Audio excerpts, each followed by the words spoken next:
Welcome to the Softland Central podcast, your home for market entry knowledge and resources. Softland Central is brought to you by Softland Partners, an online marketplace to help you find best fit resources for your market entry. Find them at softlandpartners.com. Hello and welcome to Softland Central. It's great to have you all with us today. And today we are going to take a bit of a tour of the country of Chile. And we're so delighted to be welcomed by the team from ChileMass. Welcome, Fernanda. Welcome, Beatriz. How are you today?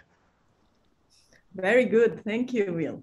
Yeah, likewise here. Very good. Very glad that this November has been thus far kind of warm. Yeah, well, it's so nice, and you kind of take warm weather for granted, but it's winter is coming to the northern hemisphere for sure. But well, we're gonna quickly though go from the northern hemisphere where we all are to the southern hemisphere and learn a little bit about Chile. So, you know, thinking about companies that are interested in Chile and maybe more broadly in the Latin American market. You know, as you're working with companies that are interested in Chilean expansion or Latin American expansion, what particularly attracts them to Chile? What are some of the key things that our audience, and I should explain too, our audience are both companies that are expanding internationally, but also organizations that are supporting them. So it's a pretty big and broad network. But talk to us a little bit about the Chilean market and what attracts companies there. Well, Bill, there is a lot of things that attract companies to Chile, but Chile is a very small market. So one thing that we always highlight is that Chile is the best gateway to Latin American market, not only to Chile. Chile is almost 20 million people. So the whole Latin American market is more than 600. So it's a much bigger market. And the interesting thing about Chile is that it's the most stable country in Latin America. It's the first one that entered the OECD. And it's the one in all the ranking, the country with less corruption, with less criminality. So it's a country that if you really want to start a business in the Latin American market, is the best way to enter is through Chile. Also that Chile has a very stable institution that like all the three powers really work well. So you have a judiciary that can protect you and very independent in many ways. So the thing is that you can really trust in the system. And that's, I think it's the thing that most that attracts the most international companies. So you can see many examples of international transnational companies that start in Latin America by entering through Chile. So, and we can highlight like different industry, but I think that's the most important thing. Point out, go ahead. based on what Fernanda said, because of the stability of the country, we have allowed to allocate resources to help startups, and that's resource has been for the entire continent. We have very strong organizations like Startup Chile that has calls every once in a while, every year, that are open to the entire continent. So we get startups from all over, the continent itself, and they do so because Chile at the point has the luxury and the privilege to be able to do that. So there's a lot of growth also. There's a lot of knowledge within the country. I know Startup Chile very well, and the startup ecosystem in Chile punches way above its weight in terms of being able to build companies that are incredibly respected globally. So, Fernanda, you had mentioned maybe highlighting some industries. What are the big industries in Chile that are looking for international companies to support? Well, historically, Chile has been a mining country. All the northern part of Chile is based on mining.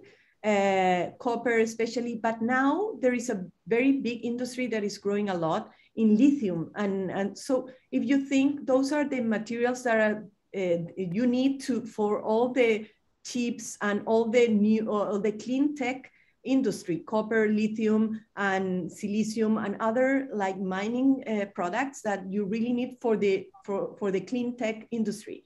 So that was our historic main industry. All the northern part of Chile is the desert, the driest desert in the world, the Atacama Desert. And also there you have a lot of astronomy also. Today is the world hub of astronomy, where you can find the most number of observatories in the world. So it's very interesting, all the scientific development that you could see in the northern part of Chile. But then we have if you see Chile in the map, we're a very narrow and thin country, very long. I tell them if you put Chile sideways, it's about the size of Europe. So it's long but skinny, you know? Yeah, absolutely. So, and we have in one side, the Pacific Ocean is only coast, and on the other side, the Andes Mountains. So you have all this very weird kind of country. And in the middle part of the country is more Mediterranean weather. It's very similar to California. So we have the same products. We have a lot of wineries, a lot of fruits and vegetables in general. So we export a lot of that, a lot of food in general. And in the southern part, it's a very cold and rainy weather. And it's the beginning of the Chilean Patagonia. So there we have a lot of fisheries and salmon industry. We are always like fighting with the northern countries who are the first salmon producer in the world. So we have a lot of salmon industry in the south of Chile. And that are the main historic industries in our country. But now we have been developing a lot related to clean tech. So especially from the Chilean government, they're pushing a lot in being a net zero country by 2050. So we have a lot of solar power, a lot of wind power also in the south. So the clean industry, a lot of what? Blue tech, because we have the entire ocean around it. That's a big upcoming industry as well. Absolutely. So the clean tech is a really important industry right now. And the third one that I would say that is the incoming industries are the biotech. It's kind of new in our country, but it's growing a lot. One thing that I would highlight is that we have a very good talent in Chile regarding scientific and technological things, especially with the engineering schools that are really good. We have many of our universities in Chile are ranked #1 in Latin America, especially Universidad Católica. So there is a lot of good talents. And that's one thing that I would also highlight for companies in the US that are thinking of expanding to Latin America, to think of Chile, because the human capital is really good. You can really find good people there. Yeah, and human capital is such a big struggle for companies today, all over the world, but certainly in the US, it's a major struggle and probably will be more difficult going forward. So that's great to hear. What a great strength. So let's maybe talk for a few minutes about, thinking about the companies you work with. And I know you're bi-directional, so with either direction is fine. But as you think about the companies that are expanding across borders, what are some of the things that you see as really important, or that the companies that are successful have that the companies that are less successful in international expansion don't have? What are some of the key variables that you see? Well, I think the cultural thing of trying to start a business in another country is so important, to try to understand first the culture of that country. And that means, for example, to hire also people from that country. So because I think the main mistake that many countries make is they start a business with only their own people. and they don't like make good relations with the environment around, so they cannot really engage well with the ecosystem. So I think that's a very, very important thing. Try to understand the culture, try to, and we are not that distant in many things. So it's only try to be close to that and understand what they're thinking, and try to engage with the community. I would say in a more specific route, I would say the more successful companies kind of do everything before. They don't really take shortcuts. And we have a saying that you don't want to get burned, because then you try to make the move. It doesn't work out because you didn't have everything ready. And then by the time you have everything ready, well, you already kind of missed your shot. So there's a very important aspect to do everything correct. And those are the steps that, first of all, in a more general aspect, Fernanda was saying, understand the culture, hire the people, get all your affairs in order, make sure the product you have is compatible. There's a lot of steps in the way that you need to make sure to take off before you even approach the expansion. That I think is very important. People think, oh, we'll just figure them out on the way, and you don't. And by the time you do, it's probably too late. Yeah, and regarding what Beatriz was saying, it's also very important that we are maybe a kind of bureaucratic country in a way that everything has to be in writing. So we are, but if it's in writing, everything goes well. So it's that you need to sign every process, paper, everything. It's a follow process. the process. We are very like you need to follow all the steps. Maybe kind of here in the US, you are kind of the same, but we are like that. We're not like many people think of a Latin American country more disorganized. No, in Chile, you have to follow all the steps. If not, you will not go through. So, but there is one thing that is very important for an international company, that the government in Chile is generally we are one of the most open countries in the world, really try to attract a lot of investment.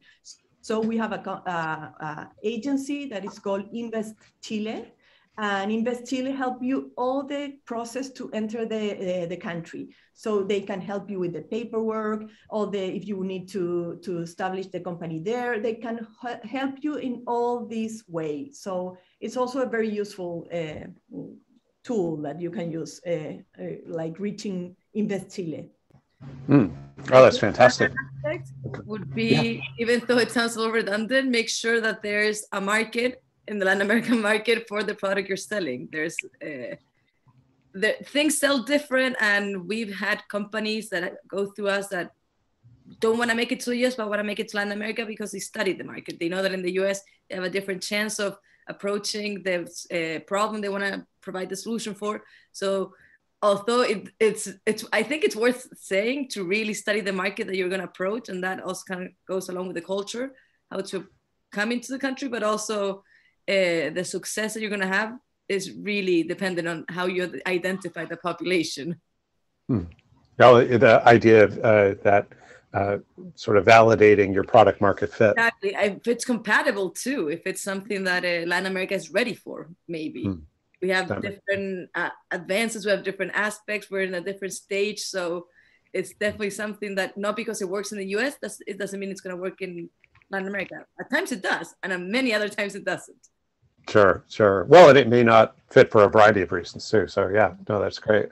I love what, Fernanda, what you said about culture and sort of starting with that. I was actually talking to a founder recently who has successfully entered many countries. But what he told me is they actually started their company with the focus of being international from the start. So actually at their headquarters in Atlanta, they have a multicultural team, and they started with that, not even before they moved to their second country, but in their home office, they're multicultural, really to instill that sort of from their foundation out. But that just seemed like such an intelligent thing to do, because so often, when we bolt on sort of pieces, it's not quite the same as an integrated approach. But that just seemed like they were really pretty far ahead of the game. Do you see companies doing that some in terms of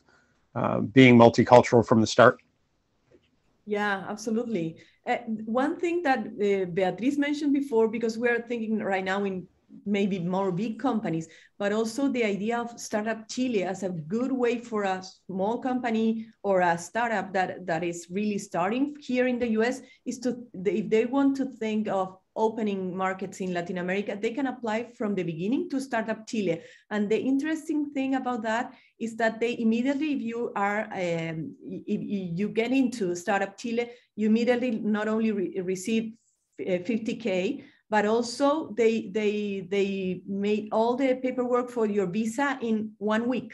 So you have the visa, you have to be there for 6 months. You have to be in Chile for 6 months, but you can raise money there and it's easy. They open you all the doors to start your business there. So it's also very attractive to small businesses that are thinking of this global way of entering. And Startup Chile at the beginning, now it's kind of less, but it was 80% international. There were only 20% Chileans. So from all around the world. So it's also very good hub to make connections with all the world. So it's very interesting to think about that. Wow, that's really fantastic. Well, so we've talked about some of the strengths of the Chilean market. We've talked about the attributes, some of the best attributes of companies that expand. Let's talk about your work. And I know our audience would love to learn more about ChileMass and what you do. Can you give us some highlights of your service? I think, Fernanda, you can start off by saying who we are. Yeah, Bea, if you want to start, please. Oh, me, I was giving you the chance to explain. Our executive director here.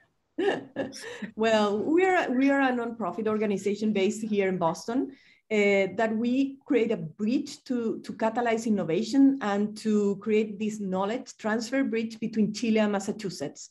And we focus mainly in 4 areas that are energy, technology, economic development, and education.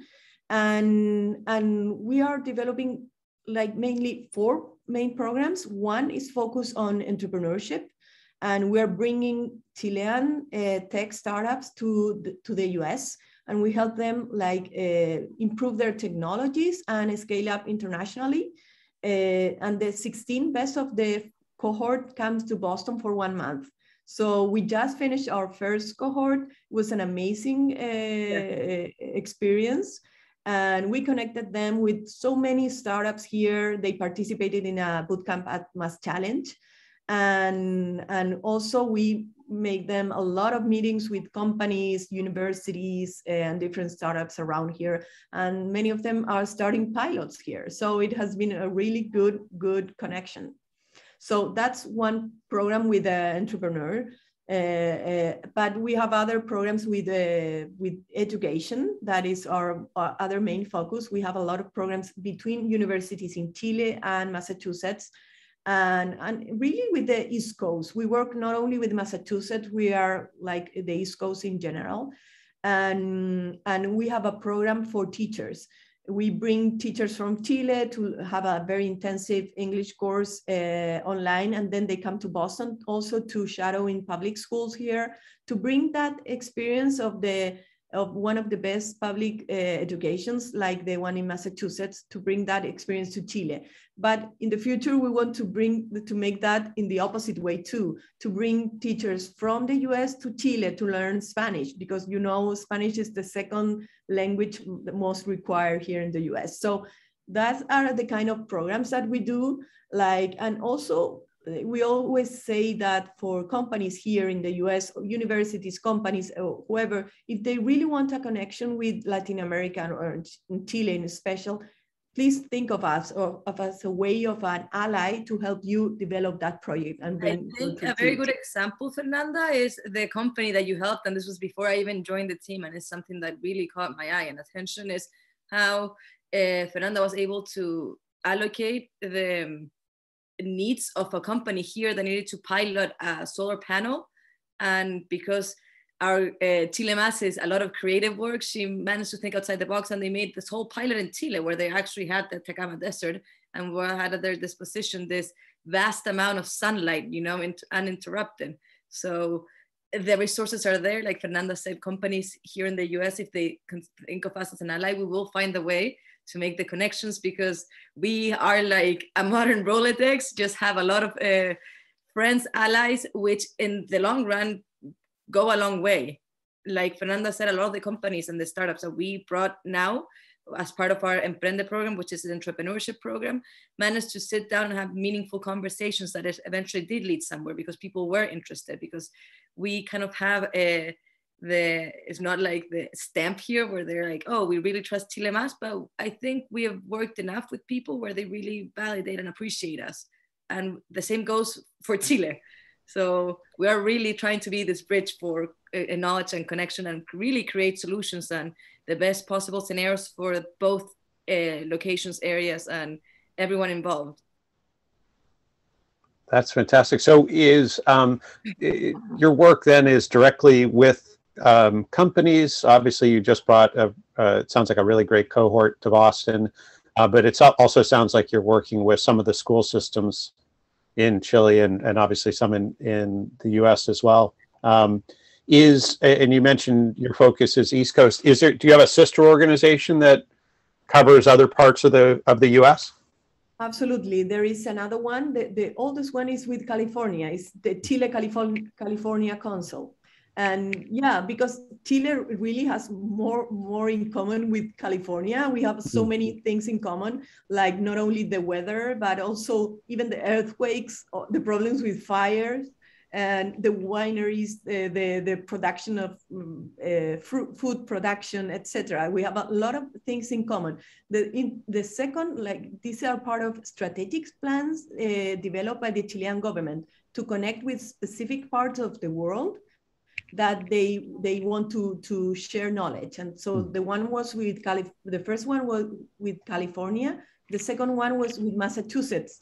And the interesting thing about Massachusetts is that it's the opposite reason of California. That is because we are so different that we can complement each other very well. So generally with the New England and all the East Coast, we are very different. With the weather is completely different. The good thing is that we have the same, almost the whole year, almost the same time zone. So it's so easy to work with Chile. So that's it's a very important difference that is difference with Europe or Asia, that the time zone is so difficult to work with. And here is so easy right now. And it's funny, until you're working in different time zones, you don't know how difficult it is. But yeah, no, that's great. I was going to point out the fact that you asked about education and entrepreneurship is, I think the success that ChileMass has had in establishing itself in the US is because we understood the ecosystem here, and we understood the strengths and what the necessities were of Chile. And that's why there's this great education program that's been massive success, and entrepreneurship, why we managed to get this great cohort and make it work, because we did focus on the areas that Massachusetts is strongest in, like health tech, which Chile coincidentally is also strong in. And this kind of pinpointing the synergies that we can make has proved to be very, very efficient for our work and for the good we want to do around the world. And I would also like to point out that Massachusetts is a very strategic point into Europe, because it's right there in the US. It's not New York as international, but the connection is there. And Boston is a very global city, which has enabled us to also reach out to some European partners and trying to make even a holy trinity of triangle, as we call it, that we're kind of testing out and working on, but it's very interesting and exciting. Connecting our own cohort. Now they're going through an accelerator program that's going to open the doors to Europe, So it's all happened here in Massachusetts in this one specific area that we managed to connect with everybody, and the ecosystem is really open as well for us. No, I would imagine so, and I would think almost anywhere in the U.S. there would be great interest and curiosity about Chile and the opportunities there. Just as you've described, one of the longest coasts in the world, and what that provides, whether it's the blue tech or just the access to water, and then going into the Andes, one of the largest mountain ranges in the world. Yeah, incredible topography, and I've never been, but the pictures are beautiful, so I need to visit. We should bring you there. Yeah. That's something to point out. If for an American company, Fernanda does great cohorts that brings them into Chile. I have time this afternoon. When do we meet? When are we leaving? So let's talk about, you had mentioned Invest in Chile and also the Startup Chile. But what's the rest of the ecosystem like in terms of welcoming and supporting companies coming in to Chile in terms of other resources that might be available for companies entering? Well, really the ecosystem in Chile is very open, as I said, for international investment. Very, very open. They help you integrate too. And so there are many areas that could be very interesting for an American company. Also, all the things related with services, and for example, software as a service. We are kind of very digitalized country in compare with other countries in Latin America. So it's very easy to enter. Like our IRS in Chile everything is digital. All the invoice system is digital. So even our COVID passes are now digital. Yeah, everything is digital. You don't have to show the card, you show a QR code. Yeah, so yeah, everything is, I think if you follow the steps, everything is easy. So I think it's very open to the company. I forgot to mention, Bill, something related again with our work, sorry, but I want to highlight that, is that also we have a lot of demand from companies in Chile to like scout startups and companies here in the US. And I forgot to mention that important point. One of our main works that we do with companies, because we have a more private part of our nonprofit that works with big companies in Chile. And many of them are all the time trying to like realize what are the main technologies that are developing here in the US. And we are all the time receiving requests, for example, for startups that are doing, I don't know, robotics for warehouses here. So we are all the time studying, researching what are the main trends here and what are the big interesting new technologies that we can bring to Chile. So for us, it's very interesting to have to learn and create these contacts here. As Beatriz was saying, our main asset at ChileMass is the network that we have generated around the area in this coast. So one thing that we are always trying to bring is good ideas and good companies to Chile, because there is a lot of demand of growing there. Well, and you're in a perfect spot for that kind of reconnaissance, being, sort of on the doorstep of the MIT campus and in the Boston ecosystem, which is, one of the most vibrant in the world. So it's, that's probably a great place to make those connections. Absolutely. I mean, going back to, I think, your question about the resources companies, people, startups could have getting into Chile, Fernanda kind of answered in the first question when she mentioned Invest Chile, that it helps you with the process. Startup Chile, if you're a startup and you want to get your visa and establish there, they will do it in a week, which is record time for Chile because everything is a paperwork. And it's open, but you have to do the process, and the resources are there. And there we come in. We are a strong resource too. So let's not forget that we can also help with the process. We can also connect with the people that are necessary to achieve this. And there are other institutions out there. And I think if you just give them a Google search, there's definitely going to pop up, because like Fernanda said, Chile does have this big interest in helping people come in. There's a lot of... Absolutely, because as Beatriz was saying, we are a private non-profit organization, but we have the support of both government, the Chilean and Massachusetts government. So the good thing is, if a company here wants to start a business in Chile, we have all the access to all the network of the public network in Chile. So we can connect you with, I don't know, if you're a medical device company, with the Ministry of Health and help you on, or the agencies for all the certifications and whatever you need. So we can help you with all that process and connect you with the correct people there. Oh, yeah, that's fantastic. Yeah, it reminds me actually what you're talking about with networks and whatnot. Reminds me, we did actually about this time last year, we had a virtual conference. We had a bunch of owners, founders who had expanded successfully internationally, give sort of a 15-minute case study of their experience and what they learned and what worked well.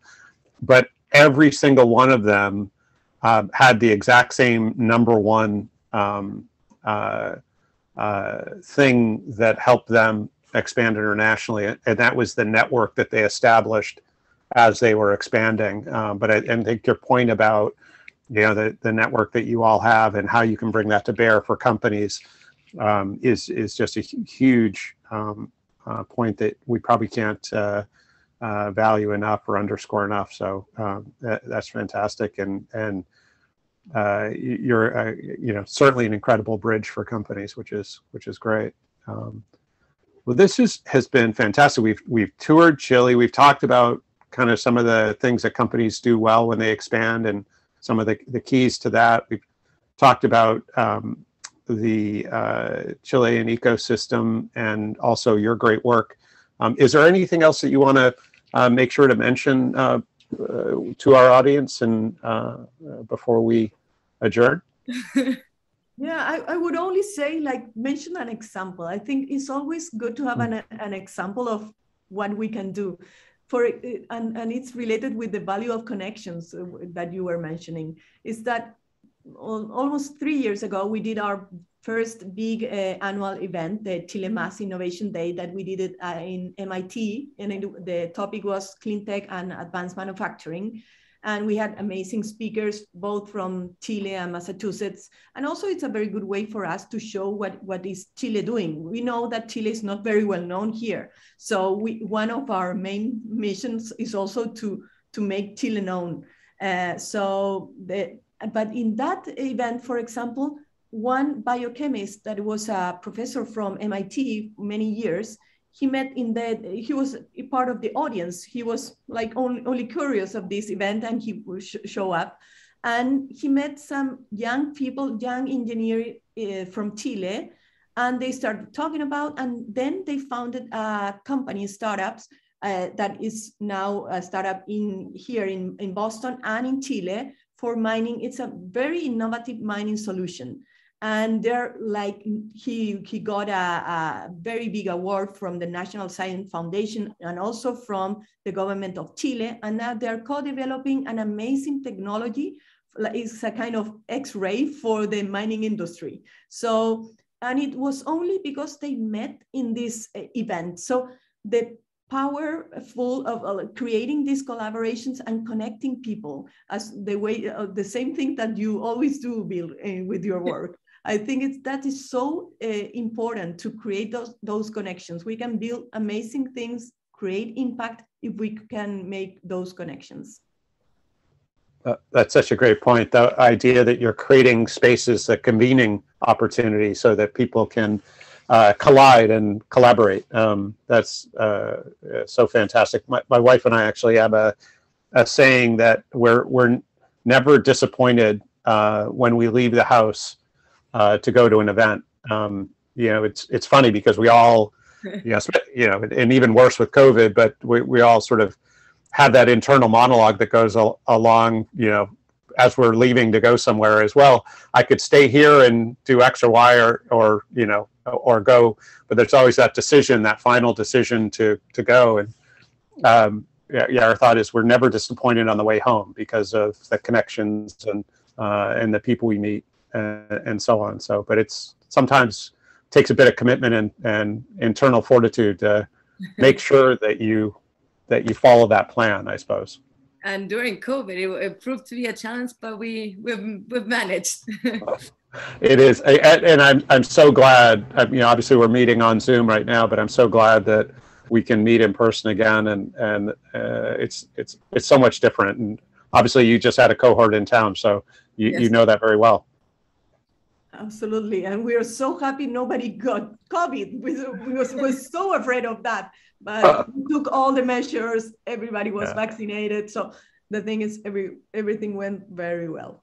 Very smooth. Well, Well, and it tells you, because you did that, how you know, attainable and preventable it is, and it's great to see that activity is resuming and people are safe. So that's fantastic. Well, good. This has been excellent, and it's, you know, I have to say, you know, I had somewhat of a knowledge of Chile going in, but I know I've learned a lot. I know our audience has as well, and I really want to thank you both for sharing what you did today. Thank you for giving us a platform, a space, and for having us here. Absolutely. Thank you, Bill. Yes. Oh, my pleasure entirely. And to our audience, thank you for tuning in, and you know, please like and subscribe so you can stay in touch with all this great content coming out. So thank you again, and thank you, audience. So could you share our emails also, or our contact information when you publish this, in case anybody here, you know, wants to learn more about our organization or the work we do? Absolutely. We'll have emails and web links in the description below. So make sure you see that as well. Awesome. Thank you. Thank you.